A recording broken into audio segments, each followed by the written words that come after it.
விசுவாசத்தினாலே ஆபிரகாம் தான் சுதந்திரமாக பெறப்போகிற இடத்திற்கு போகும்படி அழைக்கப்பட்ட போது கீழ்ப்படிந்து தான் போகும் இடம் என்னதென்று அறியாமல் புறப்பட்டு போனான்.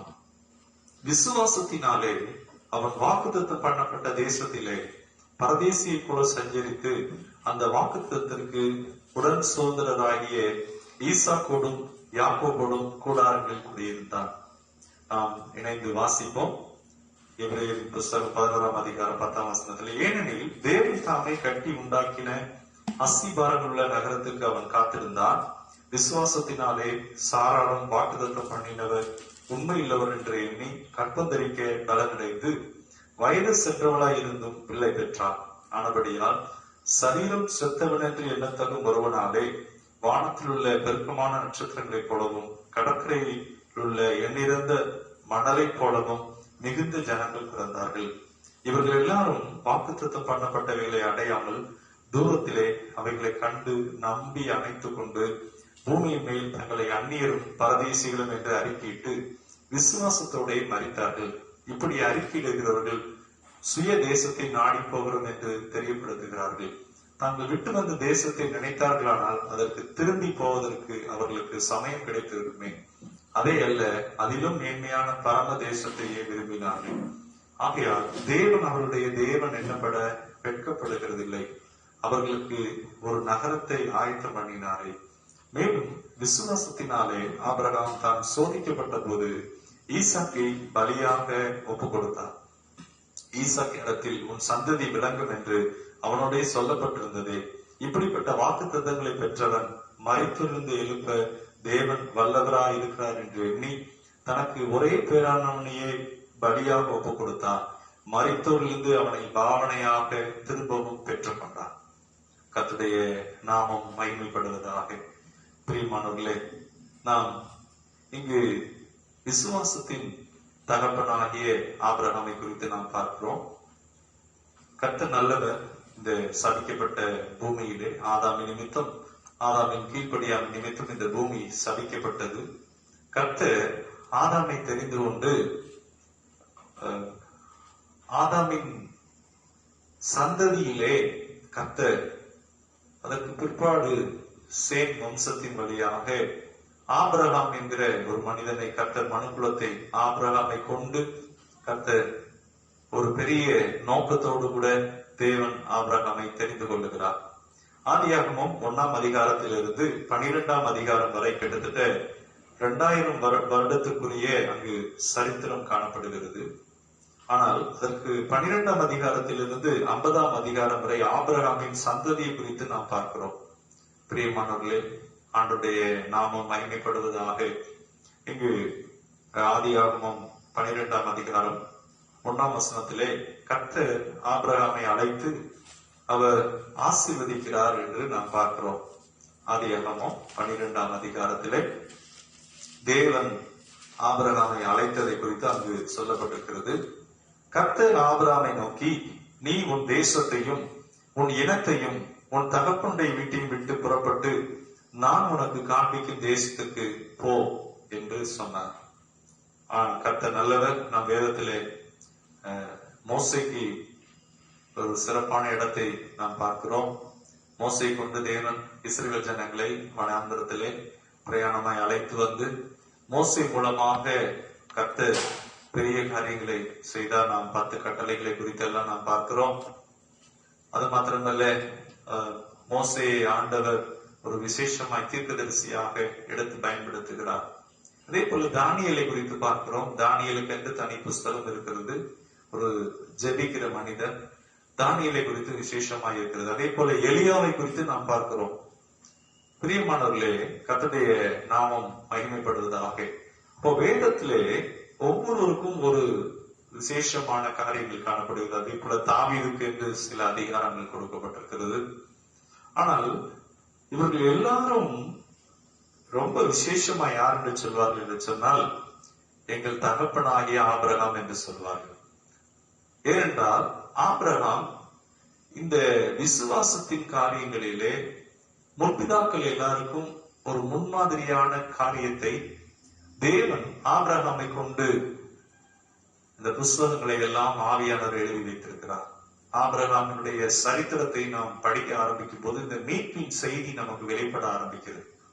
ஆகவே நாம் அந்த தேவனுடைய அந்த மீட்பின் செய்தி எங்கு இருக்கிறது என்று சொன்னால், ஆபிரகாமினுடைய அந்த சரித்திரத்திலே ஆபிரகாமின் ஆசீர்வாதம் என்கிறதிலிருந்து தான் அது ஆரம்பமாகிறது.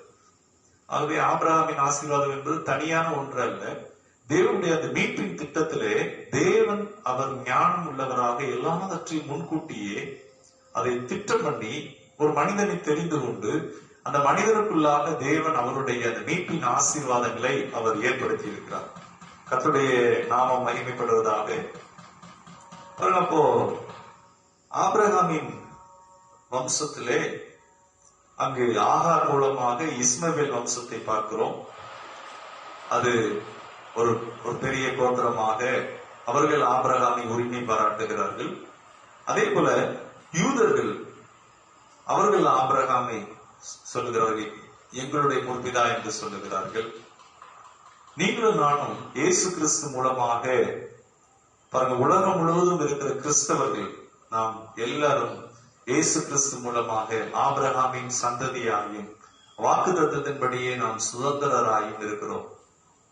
ஆண்டோடைய நாம மகிமைப்படுவதா. அப்ப பாருங்க, இந்த வேதத்திலே அநேக இடங்களை எடுத்துக்கொள்ளும்படியாக தேவன் ஆபிரகாமை விசேஷமாக ஆசீர்வதித்திருக்கிறார். அதை நாம் இன்றைக்கு நாம் தியானிக்க போகிறோம். கர்த்தர் நம்மை ஆசீர்வதிப்பாராக. பாருங்க, இப்போ இந்த கலாத்தியர் புஸ்தகம் 3ஆம் அதிகாரம் 4ஆம் அதிகாரத்திலே ஆபிரகாமின் ஆசீர்வாதத்தை குறித்து ஆபிரகாமை கர்த்தர் எப்படி அங்கு ஆசீர்வதித்திருக்கிறார், ஆபிரகாமின் ஆசீர்வாதம் எப்படி புறஜாதிகளுக்கு வருகிறது என்று நாம் இங்கு சொல்வதை நாம் பார்க்கிறோம். பிரியமானவர்களே, கலாத்திய புஸ்தகம் 3ஆம் அதிகாரம் 13-14 வசனத்திலே அந்த மீட்பின் ஆசீர்வாதங்களை குறித்து ஆண்டவர் இயேசு கிறிஸ்து அங்கு அவர் மூலமாக நமக்கு வருகிற காரியங்களை குறித்து சொல்லப்பட்டிருக்கிறது. கலாத்தியர் 3ஆம் அதிகாரம் 13-14 நம் மண்குலத்திற்கு இருந்த எல்லா சாபத்தையும் தரித்திரம் பாருங்க, அப்படி அது மாத்திரமல்ல, தொடர்ந்து இருக்கிற வியாதி, தொடர்ந்து இருக்கிற அவமானங்கள், அது மாத்திரமல்ல புறக்கணிப்பு, இப்படிப்பட்ட எல்லா சாபத்தையும், மனுக்குலத்தின் மேல இருக்கிற எல்லா சாபத்தையும் மீட்பர் இயேசு ஏற்றுக்கொள்ளுகிறார். அவருக்குள் இருக்கிற ஆசீர்வாதத்தை, தேவனுடைய அந்த நீதியினாலே உண்டாக்கப்பட்ட அந்த ஆசீர்வாதத்தை, கிறிஸ்துவின் மூலமாக கொடுக்கப்பட்ட ஆபிரகாமின் ஆசீர்வாதத்தை தேவன் நமக்கு பண்டமாற்று செய்கிறார். பிரியமானவர்களே, இதை நாம் பார்க்கிறோம். கலாத்தியர் 3ஆம் அதிகாரம், கலாத்தியர் 3ஆம் அதிகாரத்திலே நாம் 26ஆம் வசனத்திலிருந்து வாசிக்கும் போது 29ஆம் வசனத்தில் இப்படியாக சொல்லப்பட்டிருக்கிறது, நீங்கள் கிறிஸ்துவனுடையவர்களானால் ஆபிரகாமின் சந்ததியாராயும் வாக்குத்தத்தத்தின்படியே சுதந்திரராயும் இருக்கிறீர்கள் என்று சொல்லப்பட்டிருக்கிறது. நீங்கள் கிறிஸ்துவனுடையவர்களானால் என்று நாம் பார்க்கிறோம். ஆபிரகாமின் சந்ததியராயும் the God's promise, வாக்குத்தத்தத்திற்கு நாம் சுதந்திரர்களாக இருக்கிறோம்.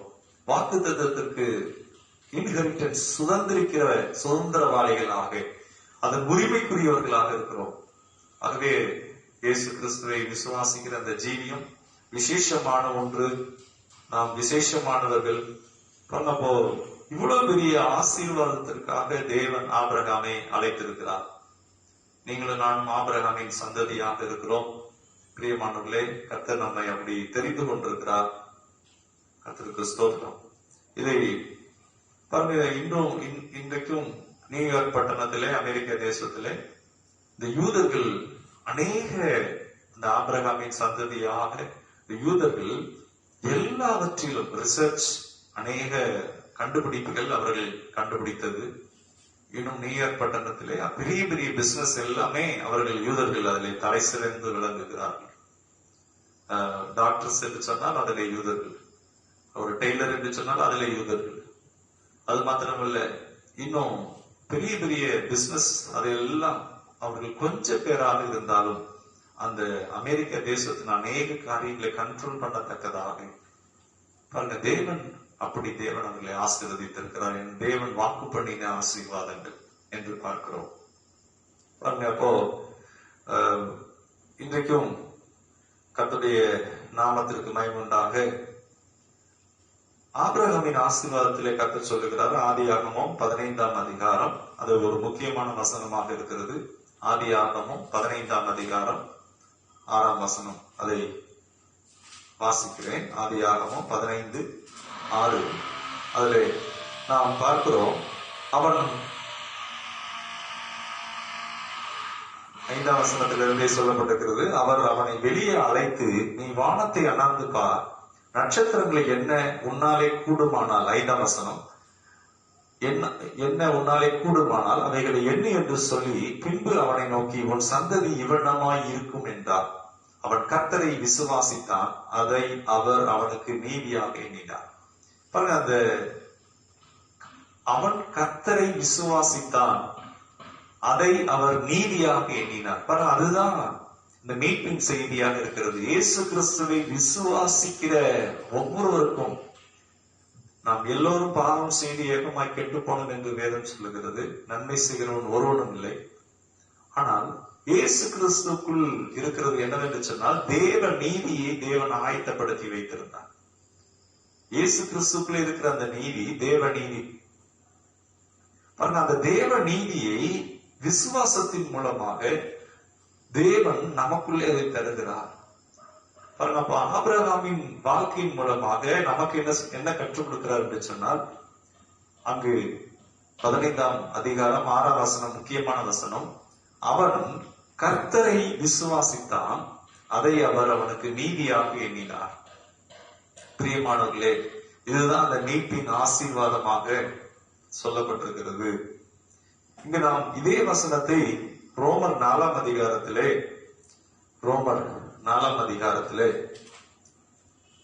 21ஆம் வசனத்திலே இதே வசனம் சொல்லப்பட்டிருக்கிறது. ரோமர் 4ஆம் அதிகாரம் 21ஆம் வசனத்திலே நாம் பார்க்கிறோம். கர்த்தருக்கு மகிமை உண்டாவதாக. அதை வாசிக்கிறேன். தேவன் வாக்குத்தத்தம் பண்ணினதை நிறைவேற்ற வல்லவராய் இருக்கிறார் என்று முழு நிச்சயமாய் நம்பி தேவனை மகிமைப்படுத்தி விசுவாசத்தில் வல்லவன் ஆனான் என்று பார்க்கிறோம்.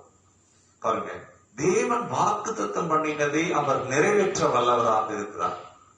இந்த வசனத்துல நாம் பார்க்கிறோம், அவன் முழு நிச்சயமாய் நம்பி ஆண்டவர் இயேசுவை பின்பற்றுகிற, ஆண்டவர் இயேசுவை ஏற்றுக்கொள்ளுகிற நாம் ஒவ்வொருவரும் முழு நிச்சயமாக நம்பி, பாருங்க, விசுவாசத்தினாலே நாம் நீதிமானாக்கப்படுகிறோம். அதைத்தான் இங்கு ஆபிரகாமின் மூலமாக விசுவாசத்தின் தகப்பன் என்று வேதத்திலே சொல்லப்பட்டிருக்கிறது. பாருங்க, இந்த விசுவாசத்தை நம்ம எப்படி சொல்லலாம் என்று சொன்னால், கண்ணு தெரியாமல் இருக்கு, நமக்கு முன்னாடி எதுவுமே இல்லை, ஆனா நம்ம நடந்து போகணும். அதுதான் இந்த சரீர கண்களிலே நாம் பார்க்கிற ஒன்று அல்ல, தேவன் சொன்னவைகளை விசுவாசித்து கர்த்தர் மேலே முழு நிச்சயமாய் நம்பி நாம் கடந்து போகிற ஒன்று. ஆபிரகாமுக்கு முன்கூட்டியே தேவன் எதையும் தெரியப்படுத்தவில்லை. ஒவ்வொரு ஸ்டெப் பை ஸ்டெப்பாக தேவன் அவர் வைத்திருக்கிற காரியங்களை ஆபிரகாமுடைய வாழ்க்கையிலே கர்த்தர் வெளிப்படுத்தினார், அதை நிறைவேற்றினார். இன்றைக்கு இந்த வார்த்தை கேட்டுக்கொண்டிருக்கிற நாமும் விசுவாச பிரயாணத்தை தொடங்கி இருக்கிறோம். இந்த பாதையிலே எல்லாவற்றையும் கர்த்தர் வெளிப்படுத்த, நமக்கு எல்லாவற்றையும் ஒரே நாளிலே வெளிப்படுத்தி விடுகிற தேவன் அல்ல. ஆனால் நாம் விசுவாசத்தில் முன்னேறும் போது ஒவ்வொரு ஸ்டெப் பை ஸ்டெப்பாக தேவன் அதை நமக்கு வெளிப்படுத்துகிறார். பிரியமானவர்களே, அப்போ ஆபகுக் 1ஆம் அதிகாரம் 13ஆம் வசனத்திலே நாம் பார்க்கிறோம், தேவன் பாவத்தை பாராத சுத்த கண்ணர். பாவத்திற்கும் தேவனுக்கும் சம்பந்தமே இல்லை. அப்ப அந்த மீட்பு எப்படி ஆரம்பிக்குது என்று சொன்னால், கிரியைகளினாலே நாம் நீதிமானாக்கப்படாமல் விசுவாசத்தினாலே நாம் நீதிமானாக்கப்படுகிறோம். பிரியமானவர்களே, அதுதான் அதுல இருக்கிற சாராம்சமா இருக்கிறது. மீட்பு இப்படிதான் ஆரம்பிக்கிறது. எப்படி ஆரம்பிக்கிறது என்று சொன்னால், கர்த்தருக்கு மகிமை உண்டாவதாக, விசுவாசத்தினாலே நாம் நீதிமானாக்கப்படுகிறோம். ரோமர் 1ஆம் அதிகாரம், கடந்த வாரம் கூட நாம் அதை தியானித்தோம். ரோமர் 1ஆம் அதிகாரம் 16ஆம் வசனத்திலே சொல்லப்பட்டிருக்கிறது, கிறிஸ்துவின் சுவிசேஷத்தை குறித்து நான் வெட்கப்படேன். பவுல் அப்போஸ்தலர் சொல்கிறார், நான் வெட்கப்படேன் சொல்லிட்டு சொல்றாரு, ஏனென்று சொன்னால் இந்த சுவிசேஷத்துக்குள் அந்த மீட்பின் ஆசீர்வாதம், ஆபிரகாமின் ஆசீர்வாதம் தேவன் அங்கு ஆயத்தம் பண்ணி வைத்திருக்கிறார். யாரெல்லாம் இயேசு கிறிஸ்துவின் அந்த சுவிசேஷத்தை விசுவாசிக்கிறார்களோ, இயேசு கிறிஸ்துவை ஏற்றுக்கொள்கிறார்களோ, அவர்கள் ஒவ்வொருவருக்கும் தேவன் ஆயத்தப்படுத்தின வல்லமை. அதுதான் பவுல் சொல்றாரு, நான் வெட்கப்படேன். இன்றைக்கு ரட்சிக்கப்பட்டிருக்கிற நமக்குள்ள இருக்கிற அந்த மகிமையான இந்த கிறிஸ்துவின் அன்பு, கிறிஸ்துவின் மீட்பு, கிறிஸ்துவின் இரக்கம், இந்த கல்வாரி வல்லமை, பிரியமானவர்களே, நாம் பார்க்கிறோம். அது தேவ பலனாக இருக்கிறது. 17ஆம் வசனத்திலே சொல்லப்பட்டிருக்கிறது, ரோமர் 1:17, விசுவாசத்தினால் நீதிமான் பிழைப்பான் என்று எழுதியிருக்கிறபடி விசுவாசத்தினால் உண்டாகும் தேவ நீதி விசுவாசத்திற்கு என்று அந்த சுவிசேஷத்தினால் வெளிப்படுத்தப்படுகிறது. பாருங்க, விசுவாசத்தினால் நீதிமான் பிழைப்பான். அது முக்கியமான சாராம்சம். பாருங்க, நம்முடைய கிரியைகளினாலே அல்ல, நம் கிரியைகளினாலே நமக்கு ஒரு காரியம் நிறைவேறுமானால் அது கூலி எனப்படும். ஆனால் கிருபையினாலே ஆண்டவருக்கு மகிமை உண்டாவதாக. தேவன் நம்மை இந்த நீதிக்கு சுதந்திரராக, தேவனுடைய நீதி நமக்குள்ளே வருகிறது. இயேசு கிறிஸ்துவை பிதாவாகி தேவன் நம்முடைய பாவங்களை எல்லாம் இயேசு கிறிஸ்து மேலே சுமத்தி, நம்முடைய அக்கிரமங்களை எல்லாம், நம்முடைய மீறுதல்களை எல்லாம், நமக்கு வர வேண்டிய தண்டனை எல்லாம் இயேசு கிறிஸ்து மேலே சுமத்தப்படுகிறது. அவருக்குள் இருக்கிற சகல ஆசீர்வாதங்களும், அவருக்குள் இருக்கிற அந்த நீதியை பிதாவாகி தேவன் நமக்கு பண்டமாற்று செய்கிறார். பிரியமானவர்களே, கர்த்தருடைய நாம் மகிமைப்படுவதாக. ஆபிரகாம் தேவனுக்கு எப்படி நண்பனானான் என்று நாம் வேதத்தின் அடிப்படையில வாசிக்கிறோம். 2 நாளாகமம் 20ஆம் அதிகாரத்திலே, 2 நாளாகமம் 20ஆம் அதிகாரத்திலே, ஆண்டவருக்கு மகிமை உண்டாவதாக, அங்கே யோசபாத் ராஜாவுக்கு விரோதமாக அநேக ராஜாக்கள் அவர்கள் கூடி யோசபாத்துக்கு விரோதமாய் வரும்போது, பிரியமானவர்களே, இந்த யோசபாத் அங்கு முதல் வசனத்திலே பார்க்கிறோம், மோவாப் புத்திரரும் அம்மோன் புத்திரரும் கிட்டத்தட்ட 5 ராஜாக்கள் அவங்க எதிர்த்து வர்றாங்க. பாருங்க, இவங்கெல்லாம் கூடி வரும்போது இங்கு யோசபாத் ஒரு காரியத்தை சொல்லுகிறார். 6ஆம் வசனத்திலே, எங்கள் பிதாக்களின் தேவனாகிய கர்த்தாவே, பரலோகத்தில் இருக்கிற நீர் அல்லவோ தேவரீர், ஜாதிகளுடைய ராஜ்யங்கள் எல்லாம் ஆளுகிறவர், உம்முடைய கரத்திலே வல்லமையும் பராக்கிரமமும் பாருங்க இருக்கிறது, ஒருவரும் உம்மோடு எதிர்த்து நிற்கக்கூடாது. இதை சொல்லும் போது அவர் சொல்லுகிறார் 7ஆம் வசனத்திலே, எங்கள் தேவனாகிய நீர் உம்முடைய ஜனமாகிய இஸ்ரவேலுக்கு முன்பாக இந்த தேசத்து குடிகளை துரத்திவிட்டு அதை உம்முடைய சிநேகிதனாகிய ஆபிரகாமுடைய சந்ததிக்கு என்றென்றைக்கும் என்று கொடுக்கவில்லையா? பாருங்க, அவர் என்ன கேட்கிறாருன்னா, ஆண்டவரே, அங்க இருக்கிற அநியாயக்காரங்க, அக்கிரமக்காரங்க எல்லாம் துரத்தி விட்டுட்டு உன் சிநேகிதனாகிய ஆபிரகாமுக்கு அதை கொடுக்கவில்லையோ? அதனால் அவர்கள் இங்கு குடியிருந்து இதில் உங்களுடைய நாமத்திற்கென்று ஒரு பரிசுத்த ஸ்தலத்தை கட்டினார்கள். ஆண்டவருக்கு மகிமை உண்டாகட்டும். பாருங்க, அங்க யோசபாத் சொல்லும் போது சொல்றாரு, உன் சிநேகிதனாகிய ஆண்டவருடைய சிநேகிதன் என்று சொல்லுகிறார். பாருங்க, தேவன் அப்படித்தான் அழைத்து அந்த ஆபிரகாமை கர்த்தர் ஆசீர்வதித்தார் என்பதை அங்கு தெளிவாக சொல்லப்பட்டிருக்கிறது. சிநேகிதனாகிய தேவனுக்கு சிநேகிதனாகிய ஆபிரகாம் கர்த்தருடைய சிநேகிதன் என்று கர்த்தர் சொல்ல எழுதி வைத்திருக்கிறார். இன்னொரு வசனத்திலே வாசிக்கலாம். ஏசாயா 41ஆம் அதிகாரம், ஏசாயா 41 8ஆம் வசனம். ஏசாயா 41 8ஆம் வசனத்தை வாசிக்க, என் தாசனாகிய இஸ்ரவேலே, நான் தெரிந்து கொண்ட யாக்கோபே, என் சிநேகிதனான ஆபிரகாமின் சந்ததியே என்று சொல்லி வாசிக்கிறோம். நான் பூமியின் கடையாந்திரங்களிலிருந்து உன்னை எடுத்து அதன் எல்லைகளில் இருந்து அழைத்து வந்து, நீ என் தாசன், நான் உன்னை தெரிந்து கொண்டேன், நான் உன்னை வெறுத்து விடவில்லை என்று சொன்னேன். இங்கு கர்த்தர் ஆபிரகாமை குறித்து சொல்லும் போது சொல்றார், என் சிநேகிதனான ஆபிரகாமின் சந்ததியே என்று சொல்லுகிறார். என் சிநேகிதனான, மை ஃப்ரெண்ட். பிரியமானது, இன்னும் அதுல வாக்கு பண்ணப்பட்டிருக்கு, நீ பயப்படாதே, நான் உன்னுடனே இருக்கிறேன், திகையாதே, நான் உன் தேவன், நான் உன்னை பலப்படுத்தி உனக்கு சகாயம் பண்ணுவேன், என் நீதியின் வலதுகரத்தினால் நான் உன்னை தாங்குவேன். பாருங்க, கர்த்தர் ஆபிரகாமை அழைத்தது மாத்திரமல்ல, ஒவ்வொரு நிலைகளிலும் அவர் பலப்படுத்துகிறார். ஒவ்வொரு நிலைகளிலும் பயப்படாதே என்று சொல்லுகிறார், திகையாதே என்று சொல்லுகிறார். இன்னும் சொல்லுகிறார், நான் உன்னை பலப்படுத்துவேன், என்னுடைய நீதியின் கரத்தினால் தாங்குவேன். இது எல்லாமே அந்த ஃப்ரெண்ட்ஷிப், அதைத்தான் இங்கு சொல்லப்பட்டிருக்கு.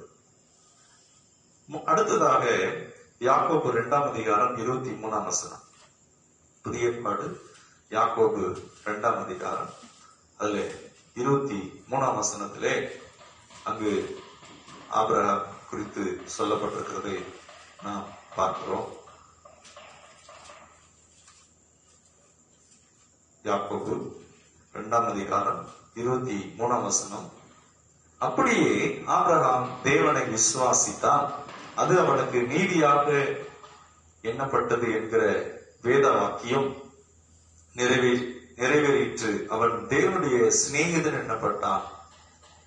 இங்கு ஒரு வார்த்தையை ஆவியானவர் எழுதி வைத்திருக்கிறார் 24ஆம் வசனத்துல. ஆனால் மனுஷன் விசுவாசத்தினாலே மாத்திரமல்ல, கிரியைகளினாலே நீதிமானாக்கப்படுகிறான் என்று நீங்கள் காண்கிறீர்களே. அப்போ அந்த விசுவாசம் நாம் கிரியைகளிலே வெளிப்பட வேண்டும். ஆபிரகாம் தேவனை விசுவாசித்தான், அதை முழு நிச்சயமாக நம்பி அதை அவன் கிரியைகளிலே வெளிப்படுத்துகிறான். அதனாலதான் சொல்லப்பட்டிருக்கிறது, கிரியை இல்லாத விசுவாசம் செத்தது என்று சொல்லி. இங்கு ஆபிரகாமை குறித்து சொல்லப்பட்டிருக்கிறது, சிநேகிதனாகிய ஆபிரகாம். பிரியமானவர்களே, ஆண்டவருக்கு மகிமை உண்டாவதாக. ஸ்தோத்திரம். ஆபிரகாமை நாம் பார்க்கிறோம். ஆபிரகாம் தேவனை விசுவாசித்தான், அது அவனுக்கு நீதியாக எண்ணப்பட்டது என்று பார்க்கிறோம். கர்த்தருடைய நாமம் மகிமைப்படட்டும்.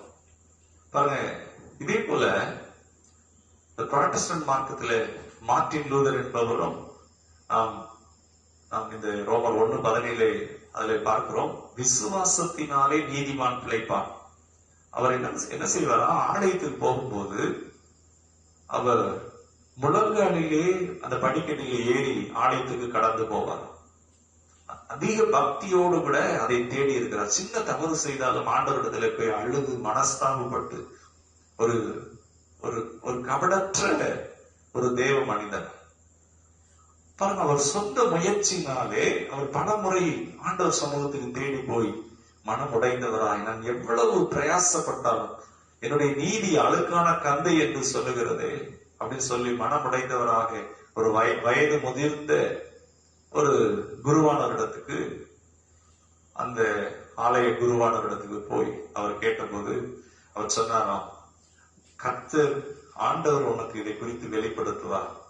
அவர்கிட்ட சொல்லி அழுதாராம், நான் எவ்வளவு பிரயாசப்பட்டாலும் என்னுடைய அந்த பலம், என்னுடைய பிரயாசம் அதிகமான என்னுடைய பிரயாசம் எல்லாம் அது வீணாக இருக்கிறதே. பாருங்க, அவர் வீட்டுக்கு வந்த பிறகு தொடர்ந்து வேதத்தை வாசித்துக் கொண்டிருக்கும் போது, விசுவாசத்தினாலே நீதிமான் பிழைப்பான் என்கிற இடம் வந்த போது அதுல ஒரு வெளிச்சம் அடித்தது போல இருந்ததா. அப்ப என்னுடைய பிரயாசத்தினாலே அல்ல, இயேசு கிறிஸ்துவை விசுவாசிக்கிறதின் மூலமாக, என்னுடைய சுய நீதியினாலே அல்ல, நான் அவரை விசுவாசிக்கிறதுனால என்கிற அந்த வெளிச்சத்தை கொடுத்த உடனே பாருங்க, அவருக்குள்ள ஒரு பெரிய நம்பிக்கை வர ஆரம்பித்ததா. ஆண்டவருக்கு மகிமை உண்டாவதாக. பாருங்க, தேவனுடைய நீதி இயேசு கிறிஸ்துனுடைய நீதியாக இருக்கிறது. அவர் நீதி எல்லாம் எனக்கு கொடுக்கப்பட்டிருக்கிறது. அதுதான் விசுவாசம். ஆண்டவருக்கு மகிமை உண்டாகட்டும். ஆபிரகாமும் அப்படித்தான். அவன் விசுவாசத்தினாலே அவன் தேவனை மகிமைப்படுத்தினான் என்று பார்க்கிறோம். கிரியினாலே அல்ல, தேவனை அவன் முழு நிச்சயமாய் விசுவாசித்தான் என்று நாம் பார்க்கிறோம். பாருங்க, அப்போ ஆதியாகமம் 15:6 இன்றைக்கு நாமும் கூட நாம் சொல்லலாம், என்னுடைய நீதி அழுக்கான கந்தையாக இருக்கிறது. பாருங்க, அப்ப தேவனுக்கு முன்பாக வரும்போது நாம் பெருமை பாராட்டுகிறதுக்கு எதுவும் ஒன்றும் இல்லை. எபேசியர் 2:8 சொல்லப்பட்டபடி கிருபையினாலே விசுவாசத்தை கொண்டு நாம் ரட்சிக்கப்பட்டிருக்கிறோம். இது உங்களால் உண்டானதல்ல, இது தேவனுடைய ஈவு. இது ஒருவரும் பெருமை பாராட்டாதபடிக்கு. பாருங்க, அது தேவனால் உண்டாயிருக்கிறது என்று எழுதியிருக்கிறது. ஆண்டவருக்கு மகிமை உண்டாவதாக. ஸ்தோத்திரம். இது உங்களால் உண்டானது அல்ல, இது தேவனுடைய ஈவு. நாம் நற்கிரிகளை செய்கிறதுக்கு என்று தேவன் நம்மை ஆயத்தப்படுத்தி இருக்கிறார். தேவன் ஆபிரகாமை தெரிந்து கொண்டார். எப்படி தெரிந்து கொண்டார் என்று சொன்னால், இனத்தை விட்டு ஜனத்தை விட்டு ஆபிரகாமை கொண்டு கர்த்தர் ஒரு பெரிய சந்ததியை உருவாக்கும்படியாக, அந்த சந்ததியிலே இயேசு கிறிஸ்து வரும்படியாக தேவன் தெரிந்து கொண்டார். பிரியமானவர்களே, இங்கு நாம் வாசிக்கிறோம் ஆதியாகமம் 15:6. அது மீட்பின் சரித்திரம் அங்கு இருக்கிறது. என்னவென்று சொன்னால், அவன் விசுவாசித்தான். இன்றைக்கும் ஆண்டவராய் இயேசு கிறிஸ்துவை யாராயிருந்தாலும் எவராயிருந்தாலும் விசுவாசிக்கும் போது, அதான் சொல்லப்பட்டிருக்கிறது, வருத்தப்பட்டு பாரம் சுமக்கிறவர்களே, இன்றைக்கு அநேக பாரங்கள், சொல்ல முடியாத பாரங்கள். நம்ம ஒண்ணு நினைச்சோம், உலகத்தில் வித்தியாசமா நடக்குது. குடும்ப காரியங்கள், பிள்ளைகளுடைய ஆண்டவர் வேதத்திலே சொல்லப்பட்ட, நீங்கள் எல்லாரும் என்னிடத்திலே வாருங்கள், நான் உங்களுக்கு இளைப்பாறுதல் தருவேன் என்று சொல்லியிருக்கிறார். பிரியமானவர்களே, எல்லாரும் என்று சொன்னால் சகல ஜாதிகளிலும் கோத்திரங்களில் இருந்தும் சகல தேசங்களில் இருந்தும் ஆண்டவர் யாவருக்கும் அந்த இளைப்பாறுதலை வைத்திருக்கிறார். பிரியமானவர்களே, ஆகவே இந்த ஆதியாகமம் 15:6 ஏன் முக்கியம் அப்படின்னா, அவன் விசுவாசித்தான். இன்றைக்கு இயேசு கிறிஸ்துக்கு முன்பாக அவர் தேவகுமாரன், தேவன் மாம்ச ரூபமாக வந்திருக்கிறார். உங்களையும் என்னையும் ஆசீர்வதிக்கும்படி இயேசு கிறிஸ்துவை யாரெல்லாம் விசுவாசிக்கிறாங்களோ அவர்களுக்காக தேவன் அவருடைய நீதியை அங்கு ஆயத்தமாக வைத்திருக்கிறார். அந்த மீட்பின் ஆசீர்வாதங்கள் அங்கு ஆயத்தமாக இருக்கிறது. ஆபிரகாமின் ஆசீர்வாதம் என்று சொன்னால் அங்குதான் தொடங்குகிறது. தேவ நீதி அந்த மனிதனுக்குள்ளே வெளிப்பட ஆரம்பித்தது. ஆபிரகாமை தேவன் ஆசீர்வதித்தார். அதான் வசனம். ஆபிரகாமா ஆசீர்வாதத்துக்குள்ள வந்துட்டாருன்னு போடல, அவன் தேவனை முழு நிச்சயமாய் நம்பினான். பாருங்க, மத்தேயு 1:1 புதிய ஏற்பாட்டிலே ஆரம்பிக்கும் போது, அங்கு ஆரம்பிக்கும் போதே வேற எதையும் ஆதாம் அப்படின்னு சொல்லி ஆரம்பிக்கல. ஆபிரகாமுடைய குமாரனாகிய இயேசு கிறிஸ்துனுடைய வம்ச வரலாறு என்று சொல்லப்பட்டிருக்கிறது. அவ்வளவு முக்கியத்துவம் கொடுத்து தேவன் ஒரு மனிதனை எடுத்து அந்த மனிதனுக்குள்ளே தேவனுடைய அந்த செய்திகளை, தேவனுடைய அந்த மீட்பின் காரியங்களை உள்ளே வைத்து, பிறகு இந்த உலகம் முழுவதையும் யாரெல்லாம் விசுவாசிக்கிறாங்களோ, யாரெல்லாம் இயேசு கிறிஸ்து மூலமாக அந்த முழு நிச்சயமாக அவரை பின்பற்றுகிறார்களோ அவங்களுடைய கண்ணீர் துடைக்கப்படத்தக்கதாக, அவருடைய வாழ்க்கை நொறுங்கி கிடக்கிற வாழ்க்கை ஆசீர்வாதமாய் மாறத்தக்கதாக பாருங்க தேவன் அந்த மீட்பை ஆயத்தப்படுத்தினார். மத்தேயு 1:1 சொல்லப்பட்டிருக்கிறது.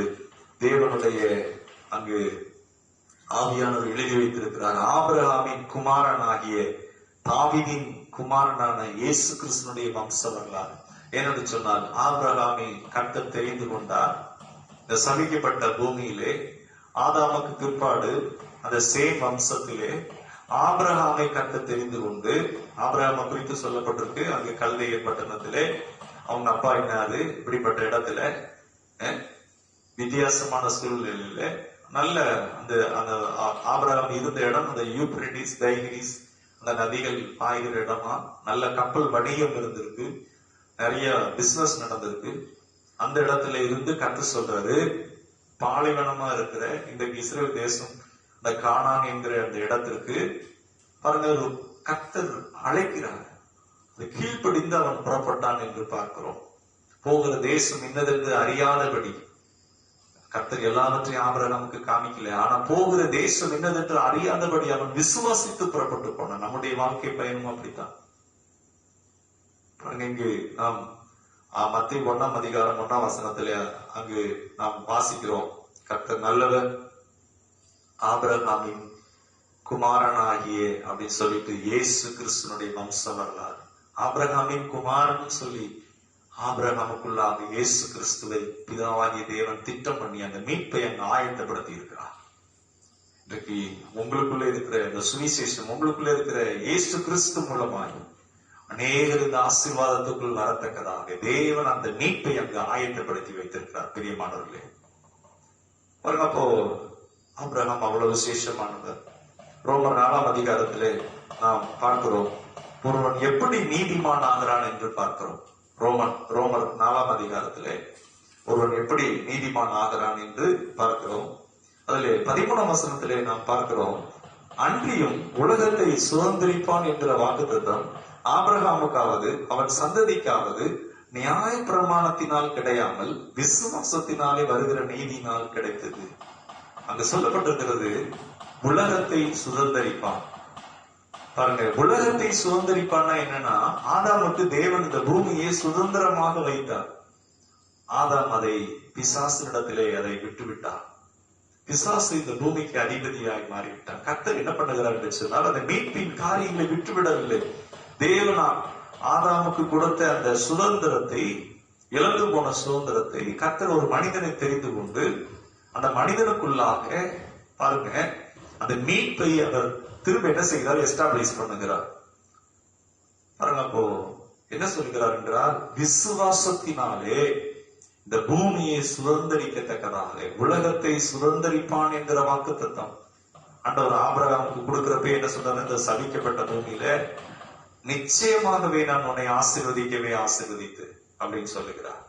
இன்னும் சொல்லப்பட்டிருக்கிறது, நான் உன்னை ஆசீர்வதித்து என்று கர்த்தர் சொல்லுகிறார். ஆசீர்வாதம் என்பது என்னவென்று சொன்னால், புழுதியிலே குப்பையிலே கிடக்கிறவர்களை மேலே தூக்கி விடுகிற ஒரு சக்தி, தேவன் கொடுக்கிற சக்தி. தேவனே பின்னாடி இருந்து அந்த வல்லமையை கொடுக்கிறார். இந்த பூமியில் இருக்கிற அந்த சாபம், ஆதாமின் நிமித்தம் உண்டான அந்த சாபம், அது மனிதனை கீழே இழுத்து விடுகிற ஒன்று. அவனை வெறுமையாக்குகிற, அவமானத்துக்குள்ளாக நொறுங்கி போகிற பலவித வியாதியினாலும். ஆனால் ஆசீர்வாதம் என்கிற அந்த வல்லமை கர்த்தர் ஆண்டவர் சொல்ற, நான் உன்னை ஆசீர்வதித்து, இந்த ஆசீர்வாதம் என்பது மேலே தூக்கி விடுகிற ஒரு சக்தி. பிரியமானவர்களே, இந்த ரோமர் 4ஆம் அதிகாரத்திலே ஆபிரகாமுக்கு கர்த்தர் சொல்லுகிறார்.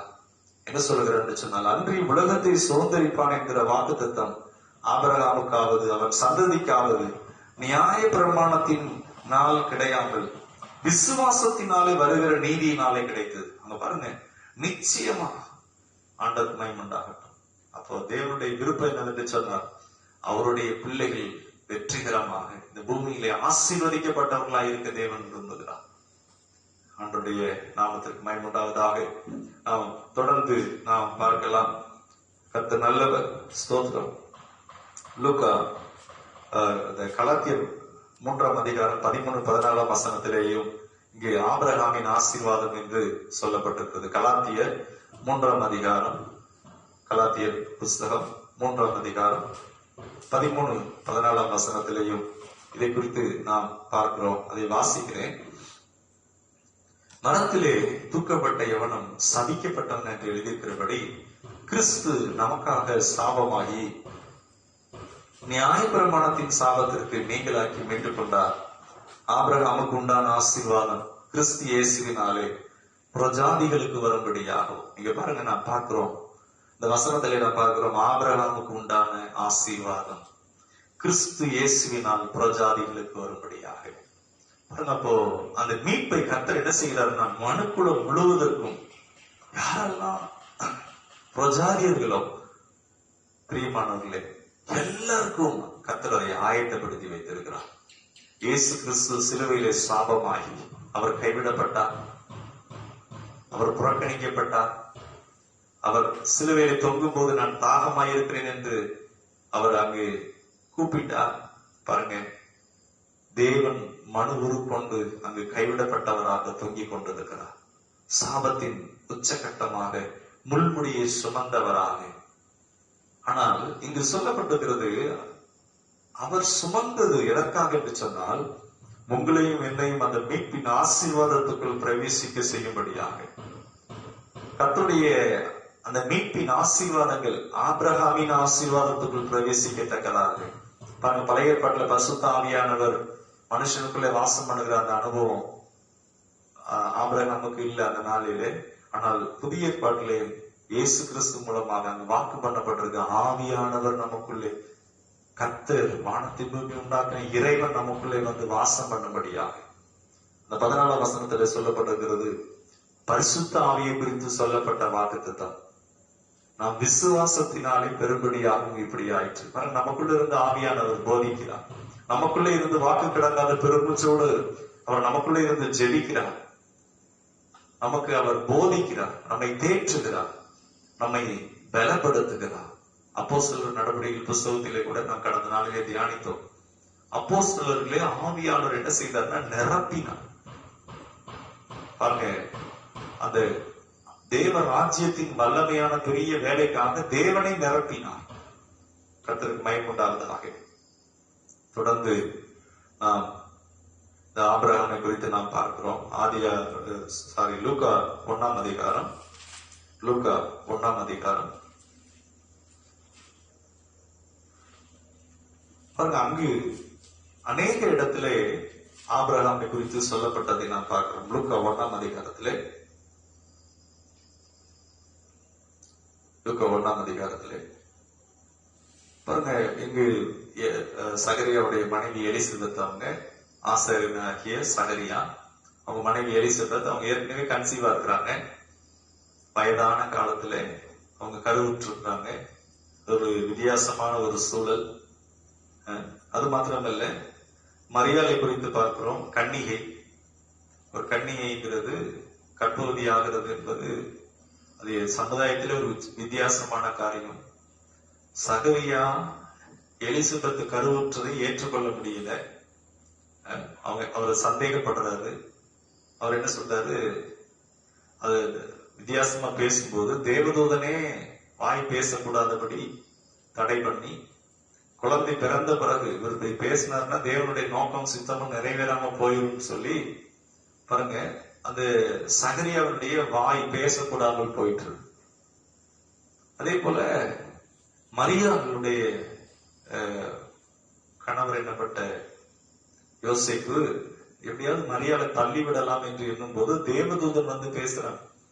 பரிசுத்த ஆவியினாலே உண்டானது அப்படின்னு சொல்லி தேவன் அவருடைய அந்த மீட்பின் திட்டங்களை அங்கு அவர் 2 பேருக்கும் பேசியிருக்கிறார். இப்ப இந்த எலிசபெத்தும் மரியாளும் ஒருவர் சந்திக்கிறாங்க.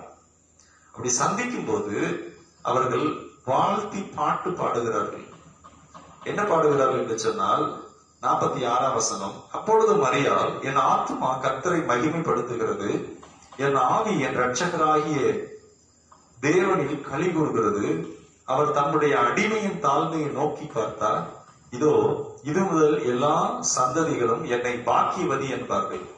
வல்லமை உடையவர் மகிமையானவைகளை எனக்கு செய்தார். அவருடைய நாமம் பரிசுத்தம் உள்ளது.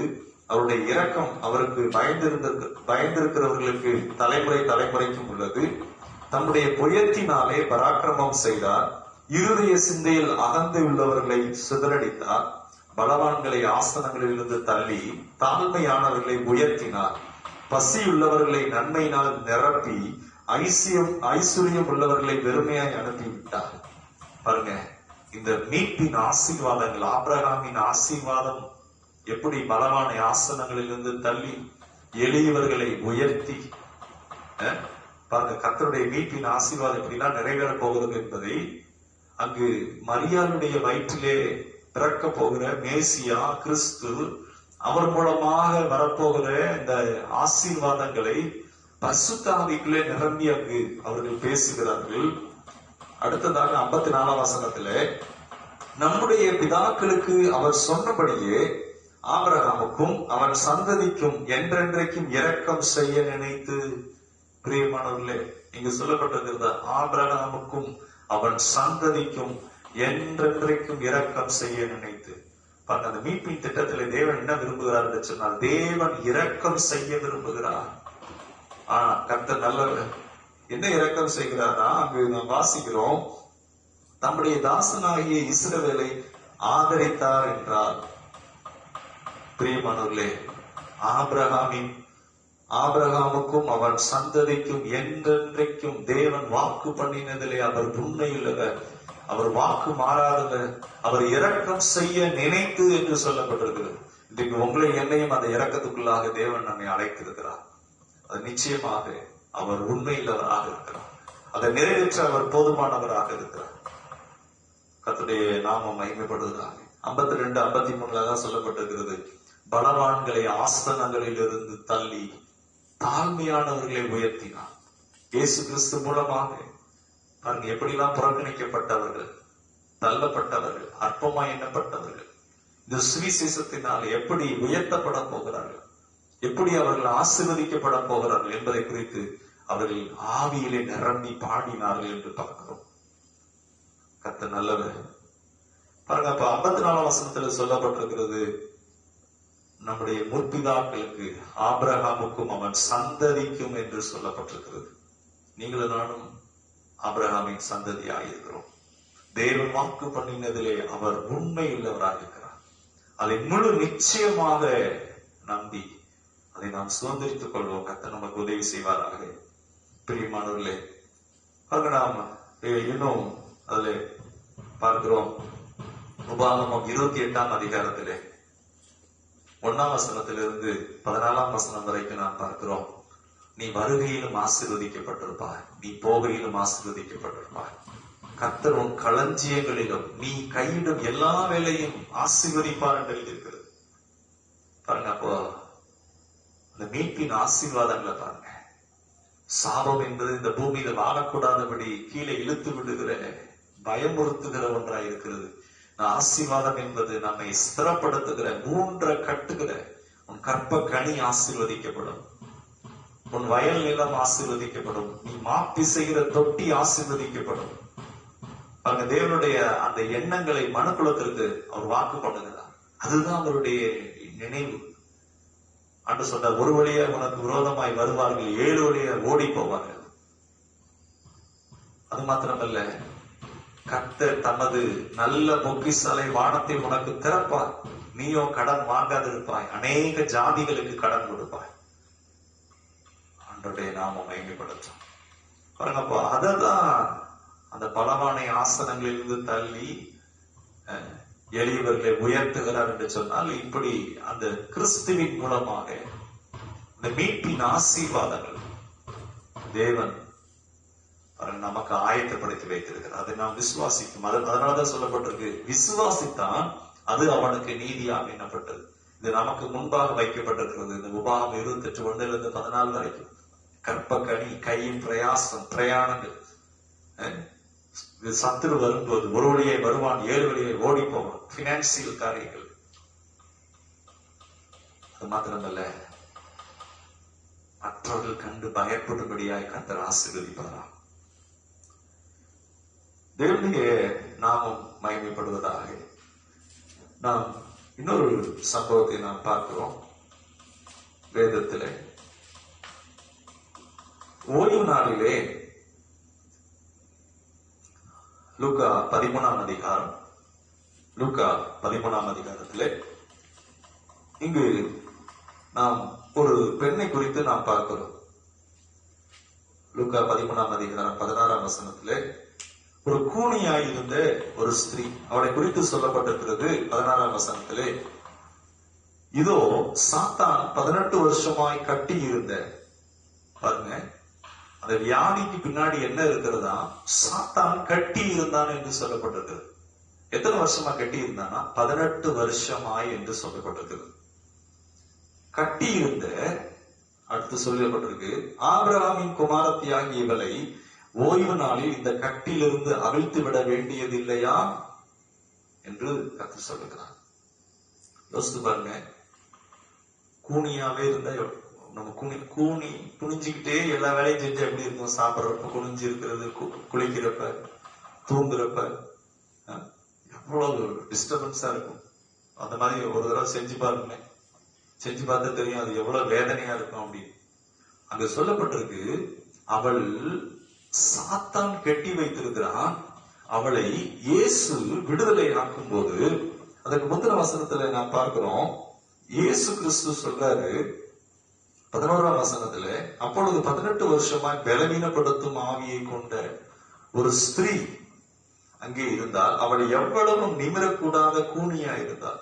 இயேசு அவளை கண்டு தம்மிடத்தில் அழைத்து, ஸ்திரீயே, உன் பலவீனத்தில் நின்று விடுதலையாக்கப்பட்டாய் என்று சொல்லி, ஆண்டவர் உடனே சொல்றார், உன் பலவீனத்தில் நின்று விடுதலையாக்கப்பட்டாய். இன்றைக்கு இயேசு கிறிஸ்து ஆலயத்துக்கு வருவாரானால் அவர் எப்படி வேலை செய்வார் என்று பார்க்க, உடனே அங்க இருக்கிற பாஸ்டர் சொல்றாங்க, 6 நாள் இருக்கேன், அன்னைக்கு அவங்க கூணா இருக்கிறவங்க நிமிர்ந்தாங்க, அது ஒரு வேலை பாருங்க, அது ஒரு மத ஒரு வெறி போல. அன்னைக்கெல்லாம் அந்த வேலையை செஞ்சிருக்கலாம்ல, இன்னைக்கு அந்த வேலையை செய்யலாமா? பாருங்க, தேவனுடைய நோக்கத்தை விட்டு விலகி போகிறவர். அதுதான் ஆண்டவர் சொல்றாரு. என்ன சொல்றாருன்னா, உங்களில் 15 வசனம், மாயக்காரனே, உங்களில் எவனும் ஓய்வு நாளில் தன் எருதையாவது தன் கழுதையாவது தொழுவத்திலிருந்து அவிழ்த்து கொண்டு போய் அதற்கு தண்ணீர் காட்டுகிறது இல்லையா? அப்ப இந்த ஸ்திரீக்கு என்னன்னா, தாகத்தோடு இருக்கிறார், வேதனையோடு இருக்கிறார், நொறுக்கப்பட்டு இருக்கிறார். ஆனா அதுல இருந்து அவங்களுக்கு தேவையான தண்ணீர் கொடுக்க யாரும் இல்லை. இயேசு அந்த தண்ணீரை கொடுக்கிறார். எப்படி ஒரு ஆடு மாடு எருது, அதுக்கு நீங்க எப்படி ஓய்வு நாள்ல தண்ணி கொடுக்காம இருப்பீங்களா? தண்ணி காட்டுவீங்களே, குழியில விழுந்தா தூக்கி விடாம இருப்பீங்களா? ஆண்டவர் கேட்கிறார். சொல்லிட்டு சொல்றாரு, தொழுவித்ததிலிருந்து அவிழ்த்து கொண்டு போய் அதற்கு தண்ணீர் காட்டுகிறது இல்லையோ அப்படின்னு கேட்கிறார். அப்போ ஆண்டவர் சொல்லிட்டு சொல்றாரு, அவள் பலவீனத்திலிருந்து அவளை உடனே விடுதலை ஆக்குது. பாருங்க, அப்போ இன்றைக்கு கூட இயேசு கிறிஸ்து நமக்கு சரீரத்துக்கு ஆரோக்கியத்தை தருகிறவராய், ஆபிரகாமின் ஆசீர்வாதத்துக்குள்ள ஒன்று என்னவென்று சொன்னார், ஆரோக்கியம் இருக்கிறது. அதை அநேகர் விசுவாசிக்கிறது இல்லை. பிரியமானவர்களே, ஆபிரகாமின் ஆசீர்வாதம் என்று சொன்னார். கலாத்தியர் 3:13-14 சொல்லப்பட்டிருக்கிறது, நமக்காக சாபமாகி எல்லா சாபத்திற்கும் நம்மை நீங்களாக்கி மீட்டுக் கொண்டார் என்று பார்க்கிறோம். தொடர்ந்து இருக்கிற பலவீனம், தொடர்ந்து இருக்கிற வியாதி, அதிலிருந்து அவர் விடுதலை ஆக்குகிறார். இன்னொரு வசனத்தை நாம் வாசிக்கலாம். அங்கே இந்த 16ஆம் வசனத்துல என்ன சொல்கிறது என்று சொன்னால், லூக்கா 13ஆம் அதிகாரம், லூக்கா 13ஆம் அதிகாரத்திலே அங்கு அவர்களை குறித்து கடிந்து கொள்ளும் போது ஒரு வார்த்தை சொல்லுகிறார், மாயக்காரனே அப்படிங்கிறார், மாய்மாலக்காரனே அப்படிங்கிறார். ஏன் அப்படி சொல்லுகிறார் என்று சொன்னால், அவள் கட்டப்பட்டிருக்கிறதை விடுதலை ஆக்குறதிலே தேவன் இயேசு கிறிஸ்து ரொம்ப தீவிரமாக இருக்கிறார். இன்றைக்கும் ஒருவேளை நீங்கள் பலவீனமாய் இருக்கலாம். பலவீனமாய் இருக்கிறது ஆண்டோடைய விருப்பம் அல்ல. அதிலிருந்து விடுதலையாக்க அவர் போதுமானவராக இருக்கிறார், வல்லமை உள்ளவராக இருக்கிறார். நீங்கள் ஆபிரகாமின் குமாரத்திகளாக, ஆபிரகாமின் குமாரர்களாக இருக்கிறீர்கள். கர்த்தர் உங்களை ஆசீர்வதிப்பாராக. யோசுவா 24ஆம் அதிகாரம் 2ஆம் வசனம். யோசுவா புத்தகம் 24ஆம் அதிகாரம் 2ஆம் வசனம்.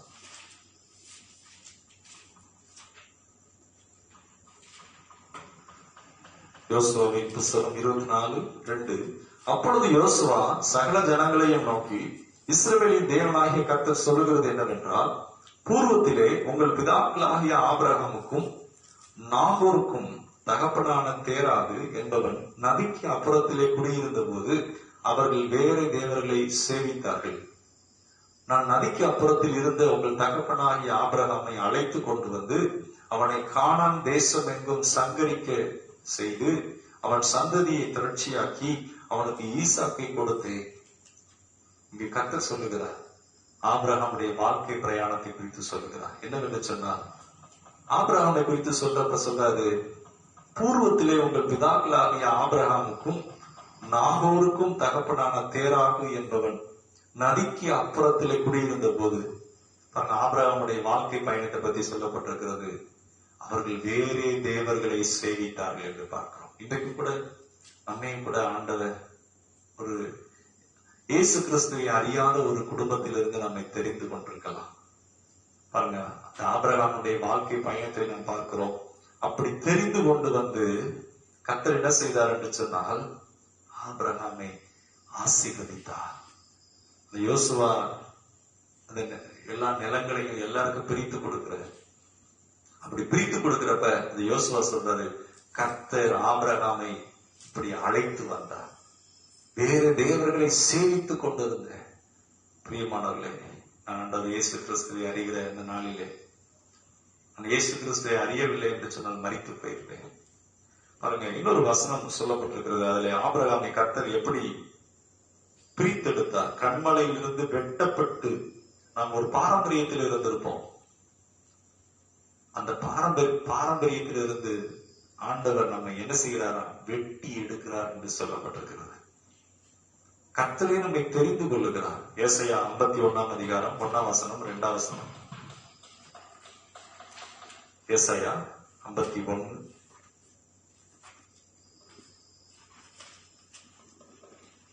ஏசாயா 51ஆம் அதிகாரம் அதுல 1ஆம் வசனமும் 2ஆம் வசனத்தையும் வாசிக்கிறேன். நீதியை பின்பற்றி கர்த்தரை தேடுகிற நீங்கள் எனக்கு செவி கொடுங்கள். இங்க சொல்லப்பட்டிருக்கிறது, கர்த்தரை தேடுகிற, நீதியை பின்பற்றி கர்த்தரை தேடுகிற நீங்கள் எனக்கு செவி கொடுங்கள். நீங்கள் வெட்டி எடுக்கப்பட்ட கண்மலையும் நீங்கள் தோண்டி எடுக்கப்பட்ட துறவின் குழியையும் நோக்கி பாருங்கள். வெட்டி எடுக்கப்பட்ட கண்மலையும், ஒரு பெரிய மலையிலிருந்து ஒரு இதை வெட்டி எடுக்கப்பட்ட எப்படி இருக்குமோ பாருங்க, அதே போல ஆபிரகாமை கர்த்தர் 2ஆம் வசனத்திலே சொல்லப்பட்டிருக்கு, உங்கள் தகப்பனாகிய ஆபிரகாமையும் உங்களை பெற்ற சாராளையும் நோக்கி பாருங்கள். அவன் ஒருவனாய் இருக்கையில் நான் அவனை அழைத்து அவனை ஆசீர்வதித்து அவனை பெருக பண்ணினேன். பிரியமானவர்களே, இந்த வெட்டி எடுக்கப்பட்ட கண்மலை என்று சொன்னால் நீங்களும் நான் ஏதோ ஒரு பாரம்பரியத்தில் இருந்திருப்போம், ஏதோ அறியாத ஒரு இடத்துல இருந்திருப்போம். ஆனால் கர்த்தர் நாமே அறியாத போது பாருங்க, ஆண்டவரை என்னை தெரிந்து கொள்ளுங்க நம்ம சொல்லல, நம்ம ஜெபம் பண்ணல. அவர் நம்மை முன்குறித்து அங்கிருந்து அவர் நம்மை வெட்டி எடுத்து அவருக்காக அந்த வாழ்க்கை பயணத்திலே அவருக்காக வாழத்தக்கதாக, அவர் நாமத்திற்கென்று வாழத்தக்கதாக, அவருடைய நீதிக்கென்று வாழத்தக்கதாக உங்களை என்னை கர்த்தர் அவர் அழைத்திருக்கிறார். பிரியமானவர்களே, ஆசீர்வதித்திருக்கிறார். பிரியமானவர்களே, இந்த வசனத்துல அதுதான் நான் பார்க்கிறோம், கண்மலையிலிருந்து வெட்டி எடுத்தார். பாருங்க, அப்போ ஆபிரகாம் ஆண்டவர் அழைத்தப்ப எல்லாவற்றையும் முறையே சொல்லல, ஒவ்வொரு ஸ்டெப் பை ஸ்டெப்பா. ஆபிரகாமுக்குள்ளேயும் எத்தனையோ பலவீனம் இருந்தது. இன்றைக்கு இந்த பிரயாணத்தை தொடங்குறப்ப நீங்க ஜெபிக்கலாம், வேதத்தை வாசித்துக் கொண்டிருக்கலாம், ஆனா என்ன செய்யறது தெரியலையே என்று சொல்லிக் கொண்டிருக்கலாம். ஆனால் உங்கள் பயணத்திலே கர்த்தர் அநேக அதிசயங்களை வைத்திருக்கிறார். அன்பு கூறுகிற உங்களுக்கு அநேக காரியங்களை, ஆச்சரியமானதை ஆயத்தப்படுத்தி இருக்கிறார். அன்றைக்கு ஆபிரகாமுக்கு அந்த சந்ததிக்குள்ளே கிறிஸ்துவை ஆயத்தப்படுத்தி இன்றைக்கு உலகம் முழுவதும் அந்த மீட்பின் ஆசீர்வாதங்களை கர்த்தர் அங்கு ஏற்படுத்தி வைத்திருந்தார். பிரியமானவர்கள், அதே போல உங்களுக்குள்ளும் அப்படிதான் கர்த்தர் செய்வார். பாருங்க, அப்போ ஆண்டவர் என்ன செய்தார் என்று சொன்னால், ஆதியாகமம் 12ஆம் அதிகாரத்திலே, உன் ஜனத்தையும் உன் தகப்பன் தேசத்தையும் விட்டு, அப்படின்னா அவங்களெல்லாம் விட்டுட்டு வந்துரு, அப்படி அவங்களெல்லாம் மறந்துரு அப்படின்னு அல்ல, ஒரு தனிய ஐடென்டிட்டி கர்த்தர் கொடுத்தார். உன்னை நான் ஒரு சந்ததியாக்குகிறேன், எனக்கென்று வேறு பிரிக்கப்பட்ட, ஐ செப்பரேட் யூ, உன்னை நான் என்ன செய்கிறேன், உன்னை ஆசீர்வாதத்திற்கு என்று நான் ஐ சூஸ் இட் அப்படிங்கிறேன், நான் உன்னை தெரிந்து கொண்டிருக்கிறேன் என்று கர்த்தர் சொல்லுகிறார். பிரியமானவர்களே, ஆண்டவருடைய நாம் மகிமைப்படுவதாக. பாருங்க, அப்போ ஆண்டவர் ஆபிரகாமை தெரிந்து கொண்ட போது அந்த தேசம் வித்தியாசமான ஒரு இடத்திலிருந்து அழைத்து கொண்டு வந்தார். உன் தகப்பன் வீட்டை விட்டு, உன் ஜனத்தை விட்டு நான் காண்பிக்கிறேன். அவன் கீழ்ப்படிந்து அவன் புறப்பட்டான் என்று பார்க்கிறோம். எப்படி புறப்பட்டு போன எல்லாவற்றையும் ஆண்டவர் காண்பிக்கிறது, விசுவாசத்தோடு, முழு நிச்சயமா. இன்றைக்கு ஆண்டவர் இயேசு கிறிஸ்துவை நீங்கள் அப்படிப்பட்ட ஒரு விசுவாசத்தோடு கூட நீங்கள் பின்பற்றி வந்து கொண்டிருக்கிறீர்களா? நிச்சயத்தோடு பின்பற்றி வந்து கொண்டிருக்கிறீர்களா? கர்த்தர் உங்களையும் அவர் மகிமைக்கென்று உங்களை ஆசீர்வதிப்பார். என்ன செய்வதென்று தெரியவில்லையா? அடுத்து என்ன செய்யறதுன்னு தெரியாம இருக்கிறீங்களா?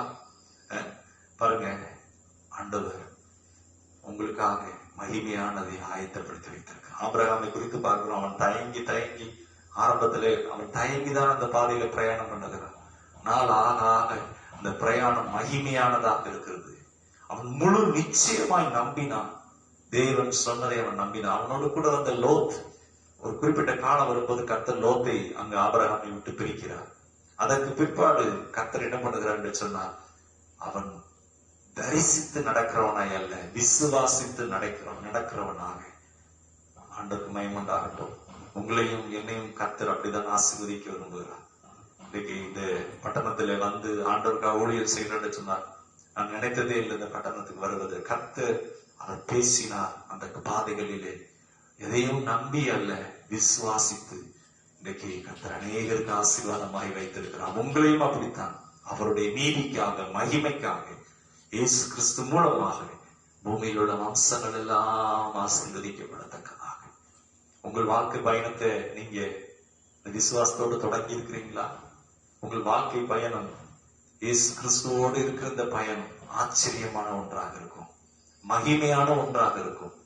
கர்த்தர் உங்களையும் அப்படியே ஆசீர்வதிப்பார். நாம் ஜெபிப்போம். Thank you, Lord. Shabala nagadagama shikela baura baba. Anduve stodagatawe. Stodagatawe. Stodagatawe. Anduve ஒவ்வொருவருடைய வாழ்க்கை பயணத்தில் ஆபிரகாம் அந்த வாழ்க்கை பயணத்தை நாங்கள் எண்ணி பார்க்கிறோம் கர்த்தாவே. ஆண்டவரே, சபிக்கப்பட்ட பூமியிலே நீ சொல்லுகிறீர்கள் பாருங்க, நான் உன்னை ஆசீர்வதித்தேன்.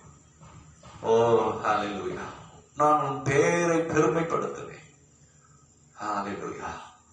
ஆபிரகாமின் ஆசீர்வாதம் இந்த வார்த்தை கேட்டுக்கொண்டிருக்கிற ஒவ்வொருடைய வாழ்க்கை பயணத்திலும் ஆண்டவரே அது பலிக்கிறது. அவர்கள் கூனி குறுகி போன அந்த இடத்துல உம்முடைய வல்லமை ஹalleluya அவர்களை விடுவிக்கிறதுக்காக ஆண்டவரே ஸ்தோத்திரம் கர்த்தாவே, நீர் ஆசீர்வதிக்கிறீர்கள். ஸ்தோத்திரம் ஸ்தோத்திரம் ஸ்தோத்திரம் ஸ்தோத்திரம். ஏசப்பா, நீர் தொட்டு சுகமாக்குகிறீர்கள். சுகம் தேவனுடைய வாக்குத்தத்தமாய் இருக்கிறது. கண்ணீரெல்லாம் துடைக்கிற படிக்கிற பிள்ளைகளுக்கு என்ன செய்வதுன்னு தெரியல. ஆண்டவர், நீர் அந்த பகுதியில் அவர்களுக்கு இரக்கம் செய்கிறீர்கள். எந்த பாதுகாப்பும் இல்லையே என்று சொல்லும் போது ஆண்டவரே, நீர் வாக்கு பண்ணி நிச்சயமாக நான் உன்னை ஆசீர்வதிப்பேன். நான் உன்னை பெருகவே பெருக பண்ணுவேன். Be fruitful and be multiply.